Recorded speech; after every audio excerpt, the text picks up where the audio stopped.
As a person with a very deep voice, I'm hired all the time for advertising campaigns. But a deep voice doesn't sell B2B, and advertising on the wrong platform doesn't sell B2B either. That's why if you're a B2B marketer, you should use LinkedIn ads. LinkedIn has the targeting capabilities to help you reach the world's largest professional audience.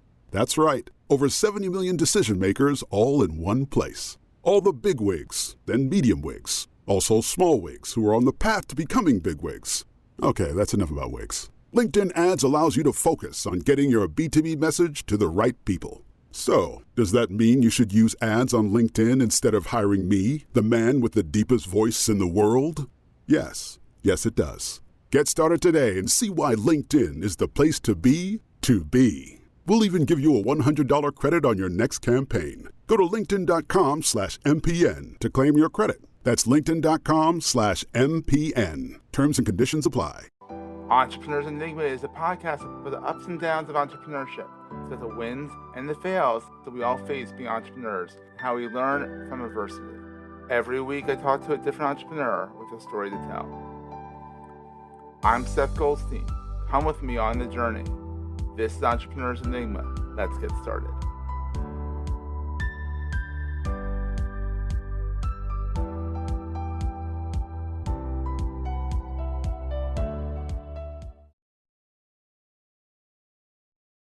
Hey, everybody. Welcome to another edition of the Entrepreneurs Enigma podcast. I am, as always, your host with the mostest, Seth. Today, I have Rael Bricker, the excellence guy. Rael has more than 3 decades, I repeat, 3 decades of entrepreneur experience. He's been around the block quite a bit. He's done everything from being 6,000 feet underground in a gold mine to starting an education business that grew up to 4,000 plus students. He worked in venture capital. He's done it all. He also is a triathlete, and he had a scare when he was a triathlete, which kind of brought everything to focus. He had 2 blocked arteries. Luckily, it did not turn into a heart attack. Got 2 stents 10 years ago today almost. And he's turned his life around. He's like, I have to eat better. I've got to rock and roll. I want to give back. So, Rael, welcome to the show. Hey, Seth, thank you. Great to be here. Or from your future, I can tell you what's going to happen. Exactly. It's 9 o'clock a.m. in Philly. And it's 9 o'clock p.m. in Perth. Yeah, in Perth. Our time change. Yeah. 12 hours. So he's still awake, but he's ready to wrap up. I'm ready to get started. So, Rael, how is it going, buddy? You feeling good? It's fantastic. Unfortunately, it's the middle of winter here, which is a balmy 60 degrees probably in US terms. So wow, it's a little chilly. I love the southern hemisphere. It's winter. Yeah, and it's still in the southern hemisphere in Australia. It's 60 degrees in winter. Seems like Yeah. a dream to me because winter in we Philadelphia don't is see snow better. here. We don't see snow here. You see it anywhere in Australia, even in the outback? or Yeah. no? Between Canberra and Melbourne, Up north. Up mountains, north. yeah. About this time of year, you get a little bit of snow, but having skied a lot of US resorts, it's not worth going to ski in Australia. It's like Jersey. It's skiing in New Jersey, which is like It's- right on molehills. Yeah, molehills. Yeah, basically. Yeah. That's funny. So, Rael, let's talk about this 6,000 feet underground in a gold mine. Like I read your bio you sent over. I'm like, what's that about? So my first degree was in engineering, and my parents couldn't afford to send me to university, and so I needed someone to pay for me, and I got a scholarship from Anglo American, which was the largest mining house in South Africa at the time. And part of the scholarship was that I had to work for them for 2 years. So I spent every summer holidays working there, which was really cool because Yeah. when everyone else was getting the equivalent of $8 an hour, I was on a junior engineer salary for my summer holidays. So we earned quite well over our holidays. And then I ended up working for them for just under 2 years before I left them to go to business school. That's wild. And so you actually went 6,000 feet underground. I mean, Yeah, what so was that like? Claustrophobic. It's interesting. Now 35 years later, 40 years later, I'm actually appreciating the lessons I learned then. Oh, I But bet. I didn't appreciate them at the time. It's interesting at 35 degrees Celsius, so 100 or 95 degrees Fahrenheit underground rock temperature. So it's Wow. hot. It's hot hot. down. You work in a gold mine. The gold only comes in a very thin seam, about 3 centimeters in that particular mine. So Oh you're no. going 6,000 foot down to look for a 3 centimeter high seam. And then you're dragging 2% of the waste rock out of the mine because only 10% of it actually controls gold. My It's an God. interesting experience. It was a weird time in South Africa, white privilege before the dropping of apartheid. The only engineers were white males, Oh wow. So that's just that's wild. It's so a it different was time. a Yeah. weird time. Yeah. Got to understand a lot more about Black culture, South African Black culture, built up relationships with a lot of the Mhm. team members. So those are the lessons I take into my business today. Absolutely. But it took me a few years after being there to appreciate them and internalize them. And I think that's Absolutely. our challenge in life. It's taking the moment to look back, take a breath, take a beat, look back, and appreciate what you've been through. Because a lot of these for adverse events and stuff like that, you realize that sometimes they happen for a reason. We talked briefly about how you were on a triathlon and you felt pain in your neck. Luckily, it was not a heart attack, but that kind of turned things around for you too. And yet your ego gets in the way a lot. And so when I was doing triathlons and I was training for a marathon, I'd get to about 12 kilometers Yeah, of running and my neck would get sore and I would stop and I would yeah, stretch a little bit and I'd say, "Oh, I'm just a big unit. I'm fairly chunky." yeah. And I'd say, "Oh, nothing. It's just my bad running style." And I'd carry on running. And another You're couple kilometers and my neck would get sore again and I'd, stretch it out. And really what I was doing is I was stopping. And so my heart rate was coming down and good, therefore the calm it pain was down. going away. But I didn't realize that. My mother-in-law looked at me one day and said, "Are you gray? You should go and see the doctor." Oh, so it wasn't during the race. No, it was every time I ran, and so I was doing Olympic distance triathlon, which doesn't get to the 12-kilometer mark. It's a Okay. 10K run at the end. And so, Yeah. I got to a point where my mother-in-law just said, "You're looking great. Go and see the doctor." So And for I those who did. have not seen the video, you're tan. So looking gray is kind of a stark contrast. Yeah. So she just went, "Yeah, go see a God doctor." bless So her. I did, and it Right. worked. But thank God that she caught that, you caught that, you sucked it up, you listened to your mother-in-law, which is a big feat in its own right. Yes. My cardiologist, who I'm actually friendly with now, Yeah. said to me, if I'd carried on training, I would have had a heart attack. Quite simple. In my bio, it actually says that I'm much more body aware now Yeah. and attuned to my body. And I think that's a male ego thing as well. It is. We think we're bulletproof. We think we're indestructible, We're not. and we're not. And we attribute things to other things Mm. rather than actually saying, maybe I'm not well. Yeah. I had a really good friend who, ironically, on 2016, we'll leave the event of 2016 alone, but that night, he had a widowmaker. He survived, but he had a 100% blockage. He was 37 years old Yeah. and literally fell to the ground, was hit way as a ghost, and luckily they got him to the hospital in time, but he had a 100% blockage, Yeah. and, like, literally, before that, he was strong as an ox. We would've just thought, "Oh, I'm gonna stretch this out. It's a little pain, nothing big." Their egos get in the way. It's incredible. We're gonna take a quick break, hear from our sponsors, and get right back to the show. As a person with a very deep voice, I'm hired all the time for advertising campaigns. But a deep voice doesn't sell B2B, and advertising on the wrong platform doesn't sell B2B either. That's why if you're a B2B marketer, you should use LinkedIn ads. LinkedIn has the targeting capabilities to help you reach the world's largest professional audience. That's right, over 70 million decision makers all in one place. All the big wigs, then medium wigs, also small wigs who are on the path to becoming big wigs. Okay, that's enough about wigs. LinkedIn ads allows you to focus on getting your B2B message to the right people. So, does that mean you should use ads on LinkedIn instead of hiring me, the man with the deepest voice in the world?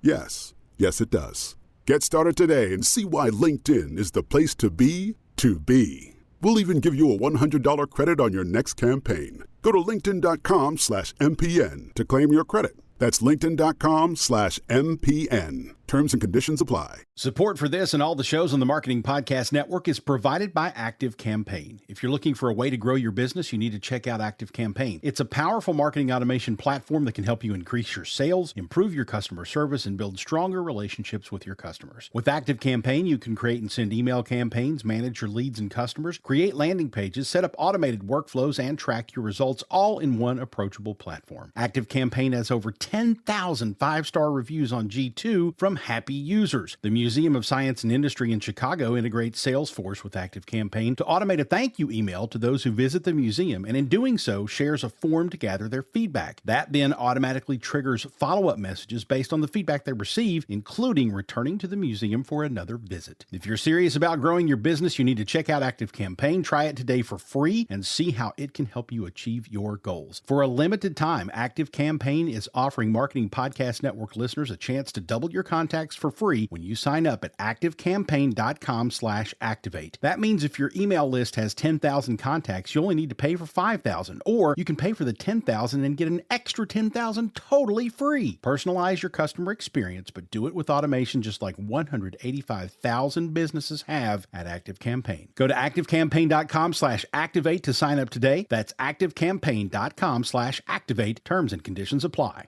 Yes, I take those lessons into business. When I consult to businesses, when I do training, Yes. it's about being aware, because sometimes Exactly. we're blissfully unaware. And I meet particularly entrepreneurs, and you're talking about the Entrepreneurs Enigma. I meet a lot of entrepreneurs who are so OCD focused that they can't see the wood for the trees, basically. I interviewed someone on my podcast recently, and he made a comment in the interview, and he said, don't solve a problem in your own mind, solve a problem for other people. Oh, I And I love meet that. lots of entrepreneurs who they had a problem doing something and they want to solve the problem, but Yeah. they haven't actually realized that no one else had that problem. And so Yeah. You kind of have to do the research to see if it's actually yeah, but needed. our own ego says, oh, because I had that problem, everyone must have the problem. And it's human nature. It's that ego that kicks in. And Mhm. unfortunately, and I know that sounds a bit sexist, but males' egos are, It's reverse sexism, in my opinion, yeah, because it's like it's got the well, men are generally knuckleheads. yeah, It's kind of it's males the don't get the hunter-gatherer. ego stuff. It's Yeah, the hunter-gatherer mentality. Men were the hunters, women were traditionally the gatherers. Now it's changed and it's all different. It's fantastic in the way it is yeah, now. But generally, we're wired differently from the female sex. We just are, and we're knuckleheads sometimes, and we get stuck in our ways and breaking out of that. But I think a lot of people think, oh, solve a problem for other people. I think it's brilliant, and let's highlight that. But also sometimes it's a good start to find a problem that you're facing, but then go the extra mile and see if anyone else is having that problem too. Because if it's just you can go on to the internet and go on Google and find the solution. Because if you're the only one that has the issue, it means someone else figured out the answer. yeah, absolutely. What is the best thing about being an entrepreneur? It's the freedom, without a doubt, but it's the freedom to work 18 hours a day. It's not the freedom I love to play golf. I enjoy playing golf, and I still play competitive sport in my life it. at the moment. But what I mean by the freedom, it is my children are range in age from 19 to 29. Oh wow. And I got to see them grow up. I got to Yeah. be there as a very engaged Oh yeah. parent. I still spend now 4 months of the year traveling as a professional speaker, but my kids are older. They And spend this, yeah. my kids live all over the world now. You But have a reason to also travel now too, because you have to go see each kid, and each kid's all over the world. So yeah, so it's a lot of fun, but what it's being, and not everyone has that. And unfortunately, there is a myth that everyone can be an entrepreneur. And I don't believe everyone can, because I think there is a level of risk profile that everyone needs. And when you walk out of that corporate job and the salary stops, oh, it's scary. and you're responsible for it, and the first day you employ a staff member, the responsibility that goes with that, but along with the freedom. And in fact, the book that I published, Yes, it's mentioned in the book. through the magic of technology, I'll do that. Oh, look how fancy he is. Okay. Dive in. Lessons learned since Since business business, school. yeah. when I wrote that book, the original working title was called Give Up Control to Gain Control. And it's one of the chapters in the book. And so a typical entrepreneur wants to control everything. They are not only OCD, but they're control freaks. And that's a good thing, because I've seen people start businesses without, they've started a business and they've gone, oh, I think this is a great business, but I don't have the expertise. I'll employ the expertise. And then as an entrepreneur, if you're in a big corporate, that works. You employ the expertise. But Yeah. if you don't actually, I'm not great at detail, right? Mm. And I run a financial services group that's done over $3 billion in mortgages. But when I have to look at the new legislation that's come out around finance brokers, Yeah. I 2 big cups of coffee and I go and sit in my office with the door closed for 3 hours and I can read the law and understand the regulations. Do I enjoy it? No, I Oh, hate God. it. That sounds awful. I can do it, but I can do it. Yeah. That's the point. But is it productive use of my time? I guess that particular example, yes, Yeah. because I need to educate my staff. But do I really need to know the ins and outs? No. And so I'm reading it for context, not Yes. content. Mhm. But using that same example, if you start a business, I started my finance broking business, which is a good example. And at some point, about 3 years in, I employed my first staff member who's still with me 17 years later. Wow. And I employed him to basically be my right hand and actually take the paperwork from me and process it and send it into the banks and manage the process. Yeah. So what did it do for me? It allowed me the freedom to go and do what I'm good at, which is business generation and sales, Yeah. and allowed him to do what he was good at. And it was a big thing to let go of that control, It's tough. but it amazingly gave me freedom. And that to me, that skill set, I think, is the entrepreneurial mindset, that you Yes. know how to do everything in the business. You may not be able to do it, but you focus on the things you do well, like generally business development or sales. Yeah. And you employ people to do other things and you empower them. And we see that in my work now as a speaker, working with companies on excellence, where I see lots of companies mess up because they don't empower their teams. Oh, They it's don't horrible. Yeah. empower their staff. I'm doing a training program for a listed company tomorrow morning, a 4-hour program on communication. And one of the challenges that the boss has already told me is that the subordinate to the main boss, his standard answer when anyone asks him anything is, no, we don't have the budget for it. Hey. Okay. So there's a killer straight away because you're not empowering your staff. So one of the programs that I'm going to be running shortly, that a friend of mine has developed in Singapore, is called Small Steps to Big Changes. And we're going to be running it in Australia. But essentially what happens there is you take groups of 20 people in an organization and the bosses empower them to make small changes without going through hoops. Oh, that's And awesome. amazing results that they've been running in Singapore at one of the big hospitals. They got 4,000 people going through this program, and productivity's gone up 20% That's because awesome. they're empowered to do. If I didn't have to fill in 3 forms and only filled in 2, how much more could I do during the day? And just by making those changes that don't cost money necessarily, all these small steps have made amazingly large contributions. So that's what I think is the entrepreneur. The entrepreneur is the brains. The entrepreneur is the one who sees the opportunities, but the entrepreneur is also the one who actually has to have the maturity to know what they do. Absolutely. So on the flip side, what keeps you up at night? Through COVID, as an example, it was paying salaries. It was, I need to make sure that every one of my staff gets paid every month and that the taxes are paid and that the superannuation, which is their pension, is paid every Mm. month. That was what kept me up at night, was because COVID affected business. But what keeps me up at night is often ideas. I think that's part of it, is that the ideas brain is just running and running, It never stops. and wake up at 4 o'clock in the morning and go.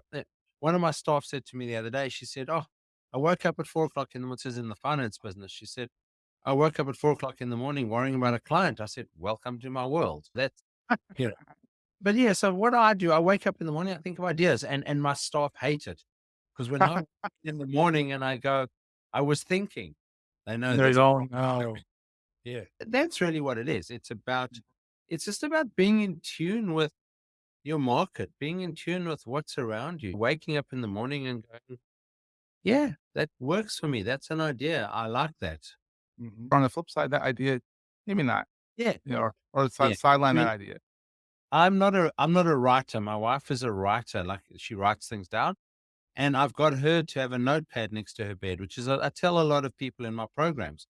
And I said, if you wake up at 3 o'clock in the morning with a thought, good, bad, indifferent, Yeah. write it down and you'll go straight back to sleep because once it's out of your But do you brain, wake her up to write it down? no, no, Okay, well, I wake then up. I'm you one of wake those up. 5 hour a night people. So Oh, wow. I need like 8. I try and get 8, but I don't always get 8, so it's yeah, fun that way. no, I like 5 or 6 is probably my norm. Your sweet spot, yeah. Um, and it works Good. for me. That's Yeah. that's awesome. So what is the most important thing to carry with you all the time? That I carry with me. It be mental, it could be physical, My look. father's, there's actually in my book, which I'm giving to all your listeners a free download. Yeah, it's But so no, yeah. in my book, there is a quote, and my father paraphrased that quote, my late father. So I owe a lot to him because when I was 15, he took me to Toastmasters. And at age 20, I was South African Toastmasters champion. So Wow. it got me into this area of my life, which is speaking, and I've loved it. I've sold $1 billion of mortgages from stage. So it's part of Wow. what I do every day. But Thanks, my Pop. father had a favorite quote. He said, one day when he retires, and unfortunately he died when he was 59 and he never got to retire. But he said, one day when I retire, I want 40 years experience, not 1 year, 40 times over. Mm. And that's the entrepreneurial life, is that it's exactly that. It is every year is different. I was in a conversation with someone and I said, oh yeah, in the days when I had my pilot's license. And they said, what haven't you done? And I jumped out of a perfectly working plane. It's probably the one thing I haven't done. And they said, why did you have a pilot's license? I said, just because I had the time and I had the ambition to learn how to fly a plane. I had no Why ambition not? to flying the rest of my life. I just wanted to learn how to, and I've got 180 hours. So I'd Nice. flown a reasonable amount, but am I competent anymore at flying a plane? No. But They'll because give I've you the spent keys. my life that I wanted to know that because it's about these accumulation of experiences. It is. That's all life is that. Yeah, that's what life is about. And as a speaker, as a trainer, as a coach, those life experiences are what help me help other people. Mhm. I love it. And that it really boils down to that is that being an entrepreneur, you get to work 18 hours a day. You also have to choose what 18 hours a day you work and how you work those 18 hours. Yeah. My diary now says Wednesdays are blocked out and it says Rail's working at home. And then I'll come into the office sometimes on a Wednesday. Myself will say, aren't you supposed to be working at home? Yeah, but I had things to do in the office. But it's openly spoken about that Rail's not here on a Wednesday. Why Wednesday? Because if it's a Monday or Friday, people think I'm just taking a long weekend. A Mm, Wednesday is like in the middle of the week, but it is the day that I do a lot of appointments. I do a lot of things out of the office. I it's go and deliberate. see potential clients. I might, in summer, I take my dogs for a walk down to the local park and have a coffee in the park. And while I'm there walking with the dogs, I record blogs and podcasts. Of course, you have ideas. Sometimes walking the dog is the best time to get the ideas out of your brain. I use an app called Otter, Yeah, which transcribes what I say. And I literally will walk in the park with headphones in. So people think I'm having a conversation with someone. And I'm actually just dumping my ideas out of my brain into my phone. And then it's a Word document when I get to my desk. exactly. It's called multitasking the right way. Yeah. It's actually, there's a guy, and I've completely forgotten his name. He's Howard Berg, actually. Yes. He goes by the moniker of the world's fastest reader. Okay. And he reads at a ridiculous pace. But Howard taught me something interesting. He said, if your brain is wired like an entrepreneur, where you're always thinking of ideas, when you try and type those ideas out, you'll type 3 sentences and you'll go, oh, there's a mistake there. I've got to go back and change that. And then you lose your creative train of thought. He said to me, and this was a long time ago, use a dictaphone. Now, I use Otto, which is the same app Same kind of idea as a dictaphone, but it also transcribes it for me. It's better. And- yeah, absolutely. But the idea behind what he said stuck. Yeah. Just keep going. Just keep going. Yeah. Just change it. Fix it later. Yeah, but that's exactly it. It just allows you to brain dump. You Mhm. brain dump all your thoughts and then you edit it out afterwards. And you're much more creative by doing that. Well, and on that note, where can people find you online? Where is your biggest watering hole? Where do you hang out the most? Oh, railbricker.com. There's then the blogs, notes, there's videos, there's links to my podcast. LinkedIn, I'm very active. Mhm. I love it. So, Rael, thank you so much for being on. I will now let you get the rest of your night together so you can relax, get your 5 hours of sleep in. I'm Yeah. going to get my day started here, and we'll see everyone next time. Thank you, Seth. It's been fun. That was a great show. If you're enjoying Entrepreneurs Enigma, please review us in the podcast directory of your choice. Every review helps other podcast listeners find our show. If you're looking for other podcasts in the marketing space, look no further than the Marketing Podcast Network at marketingpodcasts.net.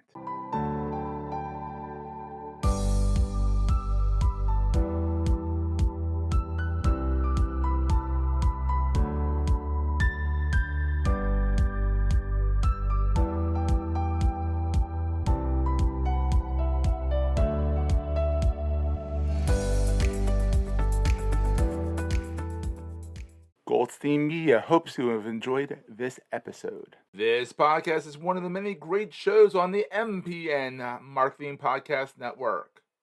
You may know you're listening to this show along the Marketing Podcast Network, but did you know there are other great shows on MPN to help your business? Gordon Glenister hosts an outstanding podcast called the Influence Global Podcast. Gordon, tell these fine folks what they're going to get when they listen. We interview some amazing people from all around the world, whether they be influencers, content creators, brands, influencer platforms, anybody involved in the influencer industry. There's some fantastic guests that make a fine listen for you. You can find them on marketingpodcasts.net, or you can also find them on my own website, which is www.gordonglenister.com. Or, of course, wherever you get your podcasts. This podcast is heard along the Marketing Podcast Network. For more great marketing podcasts, visit marketingpodcasts.net.